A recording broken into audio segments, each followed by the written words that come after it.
За ингээд өмнөх хичээлийн үргэлжлэл болгоод хүнийхээ нүд хамар амыг зурх хичээлийг өнөөдөр эхлэе. За ингээд өмнөх тэмдэглэгийг ингээд ерөнхийдөө гаргацсан байгаа. Энэ дээрээ дахиад засах юмудаа баг зэргийн сабжчин.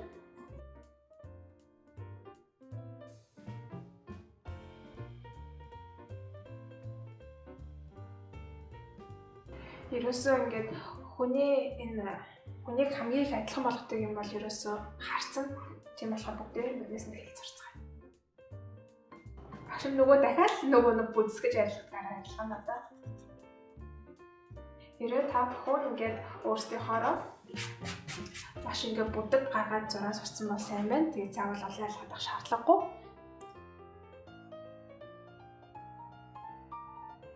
Одоо багшийнхаа өмнөх заасан харандааны дээр дадлын хичээлийг сайн үзээд бүгдээрээ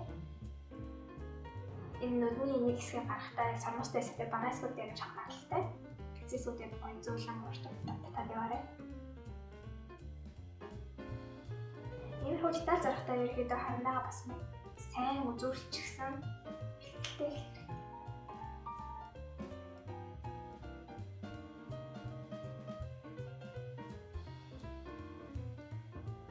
Хүний зургийн хөрөө зурдаг өөрөөр авбарлаад фото зурагаас ингэж хар зураглаг болгох. Зарим нь болохоор ерөөсөө ингээд бүр яг битүү ингээд масштаблах газрын зургийг яаж масштаблж жижигрүүлсэн байдаг билээ. Тэрнтэй адилхан ингээд зургаач гэсэн гэж масштабын цаасан дээр болгодог арга байдаг. Тэгээд тэгснээрээ ингээд нүдийг нь хамрыг нь намыг нь зурсан ч гэсэн хар зургийн хувьд алдаагүй учраас ингээд хөөд зурхад бол асуудал байдгүй. Харин бидний хувьд болохоор анхнаасаа суурьасан зааж байгаа учраас заавал ингэж бүгдийг нь харьцуулж нэг нэгээр нь нүдийг нь хэлж чадахгүй гэсэн үг шүү дээ. Ингээд бүгдийг нь ингэж гаргасны дараа зурж байгаа шүү. Ер нь ингээд эхлээд энэ аргаараа зураа сурцсныхаа дараагаар тиймэрхүү фото зургийн арга ч юм уу хөөд зурдаг арга сонгох юм бол илүү хялбар байх болно. Мэдээж суурийг сайн авчих юм бол одоо энэс хойш бүгдээрээ дахиж болгохгүй учраас яг хэцүү удаа сайн гаргаарай.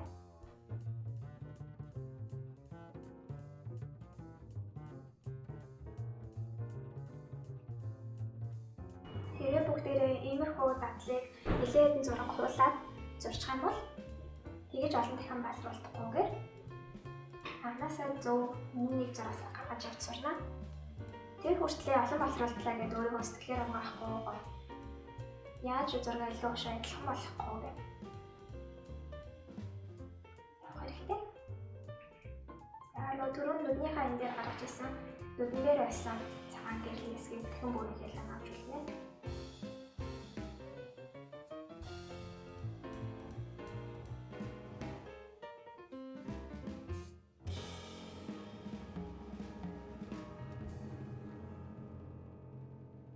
Одоо их зургатайгаа харьцуулах юм бол их зураг маань ингээд нэгтгэхийн нүд маань уртлаасаа давхаар нэлээд сүүдэртэй. Тэгэхээр нэлээд уртлаасаа бараан гэж байгаа багшаага цайр сэлбэртэй. Зургтай бай. Тэрийг ингээд сайн ажиглаад зураг авах хэрэгтэй. Зургандаа хэтэрхийг анхаарахад бас яг анх хуулж зурж байгаа зураг мартах тохиолдол байдаг.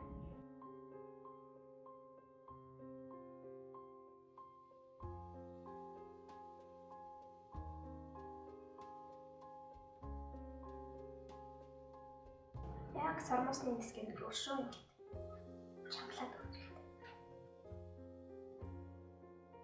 Одоо эндээс ингэж ерөнхий бүх гэрэл маань эндээс өнгөт сүүдэр нүд маань энэ талд байгааз. Тэгэхээр нүдэн дээр тусч байгаа гэрэл маань ч гэсэн энэ талд байх юм бол за нүдний хувьд болохоор өөрөө бүтцийн хувьд болохоор за энэ ингээд энэ хоёрыг сормос ингээд нүд маань дээш харж байгаа гэж бод. Тэнгүүт нүд маань ингээд урагшаага юм шүү дээ. Тэгэхээр энэ гаднах бүрхүүлийг авах юм бол дотор талд нь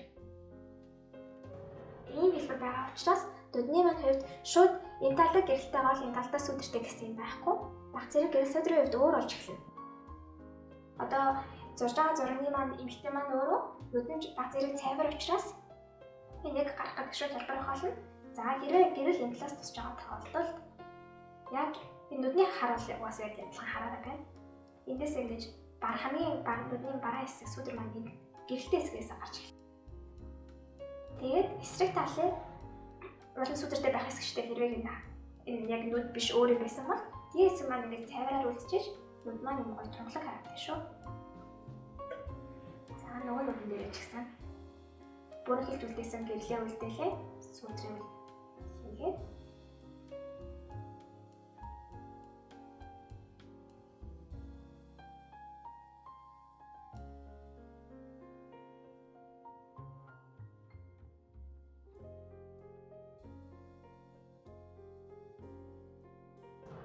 одоо нүдэд дуусгахаас өмнө хамарлаа орё.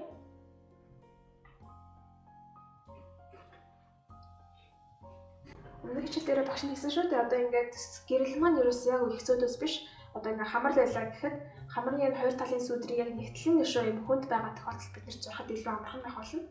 Тийм учраас яг энэ зургийг сонгоход одоо ингээд сүудрийг хийхэд хүртэл хамрын бид нэр зурхад амархан байна.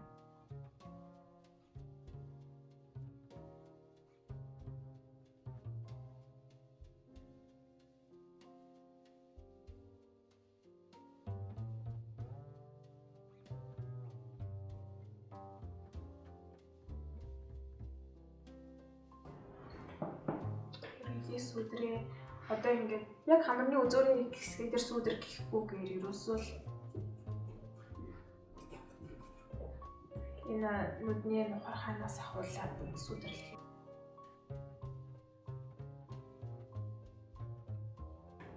За нүдний маа энэ хэсгийг эзэмж гисэн одоо энэ зохиныхоо энэ хэсгийг бас сүудэрлэж.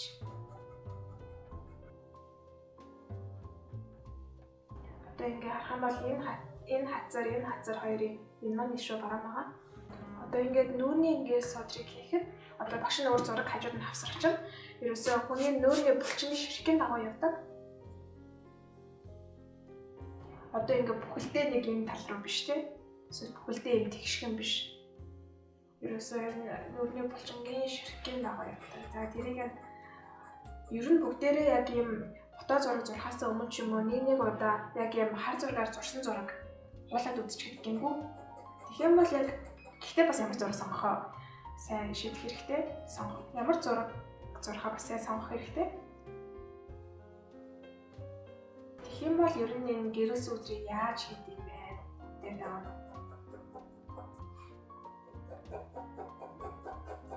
Тэгээд ингээд маш юм хүмүүн зөөлөн бол гэрэл сүудрийг шууд яг энэ харагдаж байгаа шиг бараан тавиа явуучих юм бол нэг мандаа юм. Доод зэх. Зөөлөн зурчих хэрэгтэй.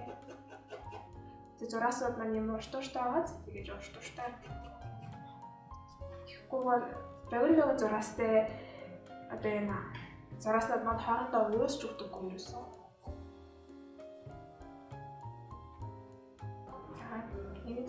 Яг энэ талаас гэрэлтэй байгаа юм чинь нүдний хэсгээр ч гэсэн.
Одоо ингээд ерөөсөө гэрэл сүүдрийн хувьд болохоор хамгийн бараан сүүдэр хамгийн цайвар гэрэл хоёр ерөөсөө ингэж буландаж байдаггүй. Жишээ нь одоо энэ хазарны энд байгаа сүүдэр энэ талд байхгүй гэсэн үг.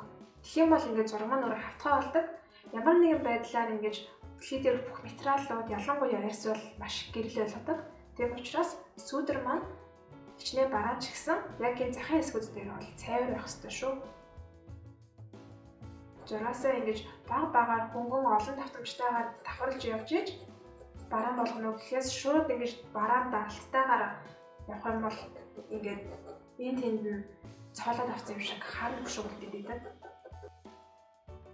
Тийм болохоор ерөөсөө ингэж зөөлөн уртурс зураасаа зурхаа ерөөсөө мартаж болохгүй. Хэрвээ ингээд энэ маань хэцүү байгаад ах юм бол өөр цаасан дээр ч юм уу те өөр юмнууд дээр сайн дадлага хийж агаад хөрөө зурх юм бол гар ингээд өөрөө эвлэлцэн байдаг. Гараа ингээд хөдөлгөөл авах юм бол сурчна гэсэн үг юм зурхаас нэг хөдөлгөөнийг. За хичнээн хамгийн маань яг гол сүүдрийн талтай байгаа ч гэсэн яг гэрэл энд байгаа тохиолдолд гэрлээ тоцдохын тулд энд баг зэрэг сүүдэр хийж өгөх. Эндл нь бол ингээд нэлээд ташуу явцсан чинь энэ хэсгийг бол нэлээд жоохон босоод. Яг тэр нэг гэрлийнхаа хамарныхаа хэлбэр энэ талаас гэрэл ирж байгаагаас энэ тодруулахын тулд нэлээд босоод хэлбэр хийж.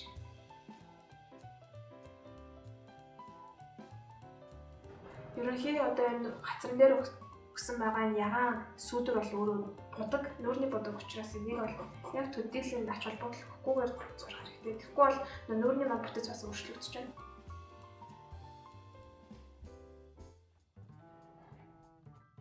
Одоо ингэж ерөнхийдөө бүх энэ хөмсөг, дух, энэ нүүрнийхаа ерөнхий гэрэл сүүдрийг хийсэн байгаа учраас одоо эргээд нөгөө нүдний деталь хөмсгөө зурхад бол болохоор болчлоо.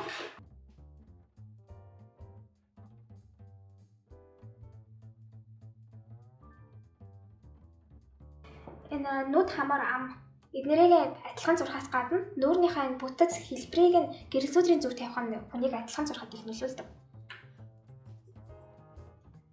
За хөмсөг маань ерөнхийдөө ингээд энэ бараан гарцсан байгаа. Энэ дээр нь одоо хөмсөний ширхээ зурж өгнө. Тэгэхгүйгээр ингээд ямар ч тийм тоон өгөөгүй, ямар нэгэн сүүдэр өгөөгүй байж ич шууд нөгөө шишгээрээ яваад ирэнгүүт ингээд шууд нэг юм зураас харагдаад ерөөсөө авцалдаж өгдөггүй. Одоо шивцэн хөмсөг шиг гэх юм уу? Яг натурал харагдаж өгдөггүй. За ингээд сүүдэр өгсөн байгаа дээрээ нөгөө багшийн өмнө зааж ирсэн дээр зураас нь хичээлээ энэ. Яг нэг талаасаа чанга даралтай байж байгаа энэ хальттай энэ зураасаар хөмсгөө зурж өгөх хэрэгтэй. Хичнээн ингээд яг зурж байгааз чинь их анзаардахгүй байгаа хэрнээ яг дараа нь харах юм бол энэ ширхгүүд нь ингээд нэг тийм яг таг харагдахгүй ч гэсэн тийм ширхтэй гэдэг нь харагдаж өгөн. Тийм болохоор яг миний зурсан ширхэг харагдахгүй байх гэж санаа зовох хэрэггүй.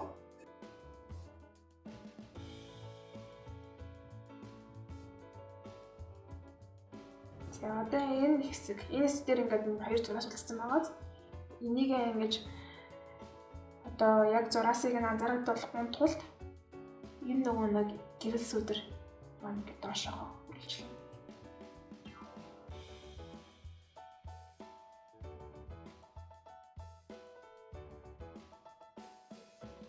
Бүтцийнхаа хувьд бол энд нэг бөөрийнхий, энд нэг хоёр шарх байгаа гэж төсөөлөд гэрэл сүүдрийг нь энэ загвараар нь хийж өгөх юм бол энэ гурав шарх гэж үзээд энийг нь хийж өгөх юм бол урал маань бомбогоор одоо яг тийм бодтой харагдаж байна.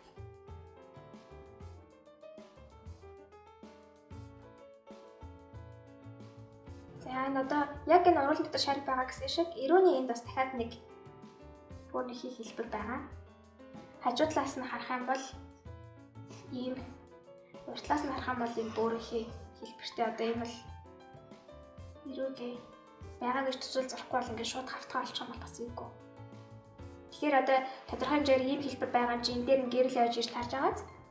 Гэтэ нөгөө нэг одоо энэ нүд маань өөрөө нэг тийм жоохон нойтон талгаар гадаргуутай учраас гэрэл маань ингэж хурцааж өгж байгаа. Арьс маань өөрөө ийм маад дуу гэж хэлж болохоор учраас гэрэл сүүдрийн их зөөлөн байх хэрэгтэй шүү.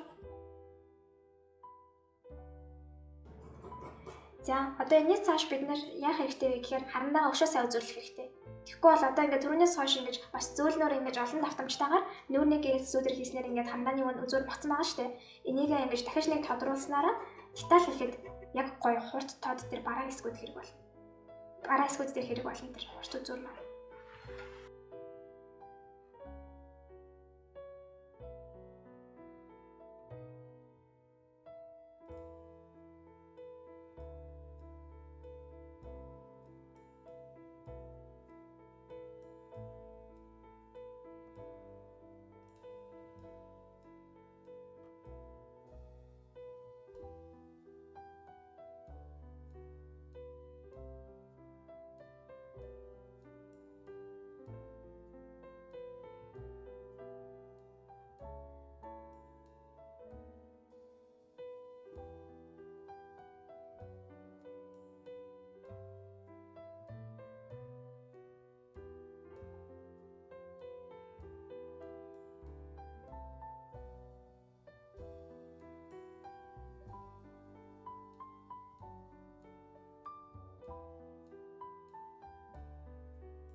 Одоо ингээд хүний энэ хөрөг зурж байхад эхлээд анзаархаагүй гэж болон дараа нь ер нь ингээд харахад хүний нэг тийм өрмөц онцлогуд байдаг.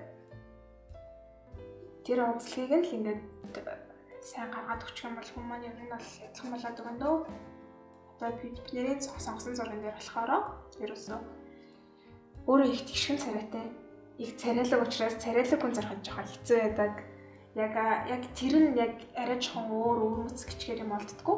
Гэтэ энэ хүний хувьд бол уруулынхаа хэлбэрийг нь сайн гаргачих юм бол их төстэй болно. За ижсэн хамарныхаа нурууны бас хэлбэр. Яг ингэж явж байгаад эндээс нэг юм амралттай орж ирж байна. Тэр хэсгийг бас сайн томсч тавих хэрэгтэй. Одооноос ингээд бидний хийж байгаа тодтгол бол яг ихнийх шиг ингэж бүхэлдэн зурх албагүй. Юус яг хэрэгтэй байгаа эсгүүдэд нь жоохон одоо чангалгаа гэж нэрлэдэг. Ингээд ийм тодруулах эсгүүдэд баг хэмжээгээр л нэмж өгнө. Тэгснээс бол ингээд нүдээ зурж ингээд дахиад хийсэн зураад ах шаардлага ерөөсөө байхгүй. Одоо жишээ нь саний нуунаа хамгийн нуруу чангалахад ч гэсэн зөвхөн яг энэ эсгийг ингээд чангалаад өгч. Одоо бол бид нэр нөгөө нэг энэ зурган дээр байгаа дүүрний бодол энтрийг бол чөлөөтэй хийж болно. Түрүү хийсэнчлэн тэр хацрын сүдэр тийм ээ энийг ингээд дуртураас та. Одоо түрүүнээс хойш бид нар ингээд олон дахин зурсаар хагаад гармаа нь ингээд юм сааралтаад ер нь бол зургаа жоохон ингэж баллж яваад байгаа. Гэтэ энэ маань бол нэг амар үгүй тав болохгүй гэсэн юм байхгүй. Яагаад гэвэл одоохондоо нөгөө гэрэл өвдөрт явж хахад бараг нэг ясны уусалт болоо явчихж байгаа учраас одоо энэ дараагаар бүгдээрээ балруулаараа гэрэл гаргаад зөвхөн нөгөө нэг хандаагаар зурдаг юм биш байхгүй юу? Хар зур гэдэг чинь бас балруулаараа цайвар эсгүүдээ тоцтгож өгдөг учраас тэр үед л харин бүгдээрээ их цэвэрхэн зурх хэрэгтэй. Одоогоор л ингэж гараараа жоохон баллаад явахад бол нэг асуудал байхгүй. Гэтэ мэдээж хэрэг зурсан юм бүгдийг баллна гэж байгаа.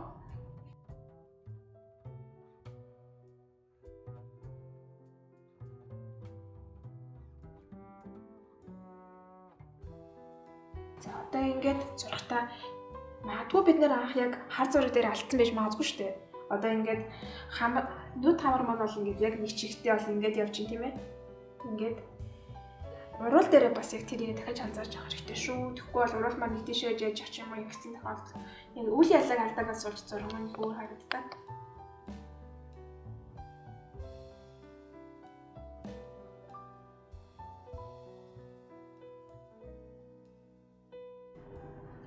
Ингээд уруулан хийсэн тэгсэн чинь багшийнхан гаргасан алтай доотлох нь уруулыг хитрхи жижигхэн буцнаас болоод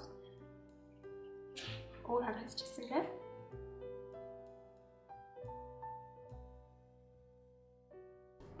Түрүүний 2 зурж ирсний маань нэг гэрэл нэнд явчих тийм ээ. Жохон гэрэл хахад уруул маань наашаага ингээд бодтой таваж харагдана. За одоо энэ хэсгээс хойш бүгдээрээ харандаагаас солиод энэ бол 2 битэй харандаа. Энийгээ солиод бүр 4 би ч юм уу 5 бигээр зөвхөн нөө машин нарийн үзүүлж агаад нүдний эднэрийг ингэж дахиж тодруулж хийж болно. Тэгэх юм бол нөө маш хар байх учраас ингэж шууд ингэж гэрэл сүдрийн ялгарлыг нь гаргах гэдэг төхөн болдог. Гэтэ багшийн хувьд бол яг энэ харандаагаар л явъя гэж бодож байна. Нөгөө нэг хэрэг чи өөрийнхөө гарыг ингээд гоё контролдоод энийг ингээд зөөлөн гаргаад сурчих юм бол ингээд нэг харандаагаар ингээд бүхэл зургийг тусгаж болно. Хэрвээ энэ хэцүү гадах юм бол анханасаа баг юутай харандаа. Маш хатуу харандаа байгаа. Одоо нөгөө биег харандаа гэж хэлдэг шүү дээ. Шугам зургийн харандаа.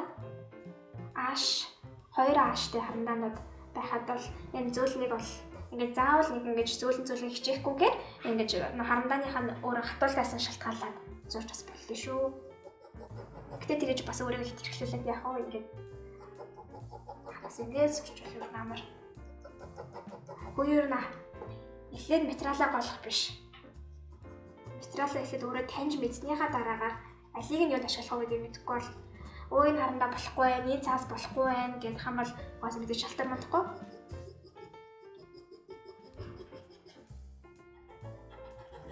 За энэ ингээ харьцуулаа харсан чинь хүзүүний масууд гэх юм байгаа юм тийм.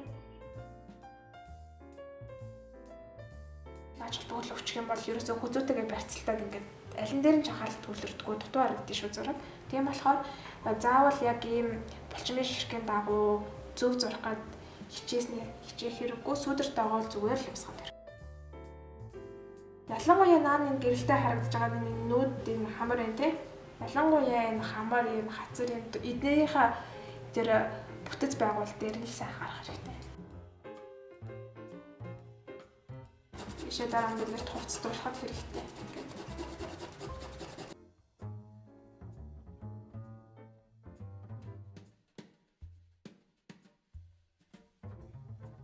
Одоо ингээ харсан чи энэ хоёр сүдэртэй харьцаа бол энэ дух маань нэг сүдрийн нэг сул болсон юм байна те. Тэгэхээр энийг бас чангална.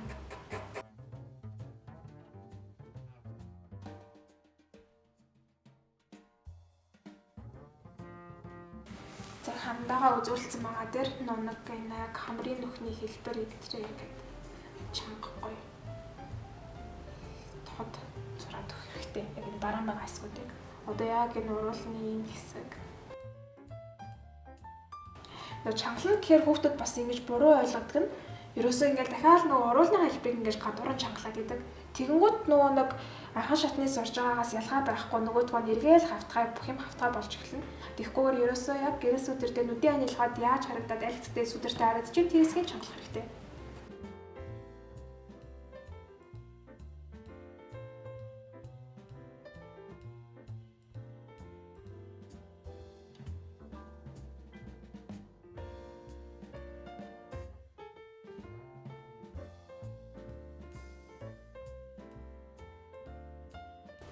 За ингээ өнөөдрийн хичээл дээр ингээд нүүрний гэрэл сүдэр хамар хамаа нэлээд гүйцэтгэлтэй зурж эхэллээ. Дараагийн хичээл дээр бүгдээрээ 6 дуусгацгаах болно. Ингэхдээ өсний шашхаг хэрхэн зурах уу, хувцас хэрхэн зурах уу, мөн гүйцэтгэлээ яаж хийхээ заах болно. Тэгэхээр баяр таа.